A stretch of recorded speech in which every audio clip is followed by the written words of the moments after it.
का तो जान नहीं जे हम कोई रहने दिल्ली हम दिल्ली का दो कमाए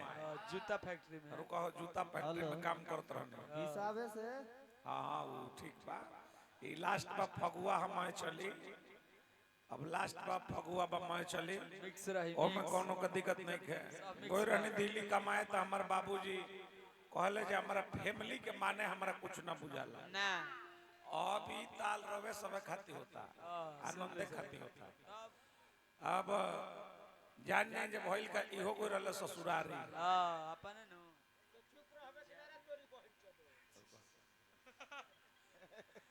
ई कोई रहले ससुरारी इनकर साली कहलज के जीजा जी चलिए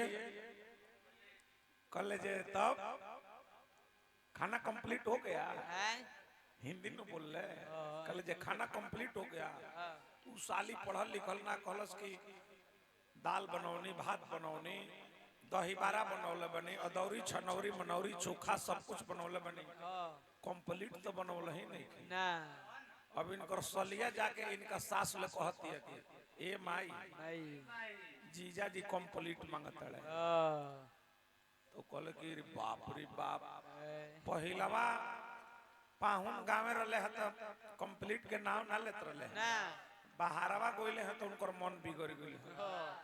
अब इनका सास तक के तब कंप्लीट के माने बुझेबे ना करे ना अब इनकर सास इनका ससुर से कहली आइल बड़े ब्यास कंप्लीट मांगता है इनका ससुरों के ना बुझे जे कंप्लीट कौना चीज के कहल जाला ससुर चल देले गांव में पूछे ए भाई कंप्लीट के माने जानता रहो तारा लो जानता रहो तू जानता रहो तू जानता रहो एगो हइसने काका रहले कहले जे कंप्लीट के माने गधा के फोद होला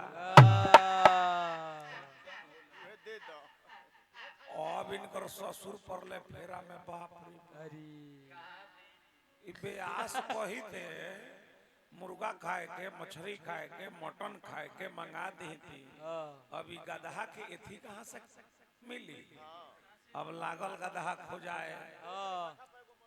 लागल गधा खो जाए पूरा सिवान में खो जाए कोई गधा मिलल ना वही गांव में मुस्लिम धोबी रहे आ वही गांव में एगो जुमराती धोबी के गधा भाठा पर मुँह रहे चिमनी पर आ उ जान नहीं जब भाठा पर गधा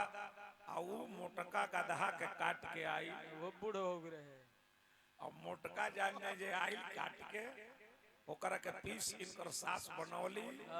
कड़ाही में रेघारी अभी ओकर ठीक रहे अभी जान नहीं जे इतना फ्राई कैली ले जाके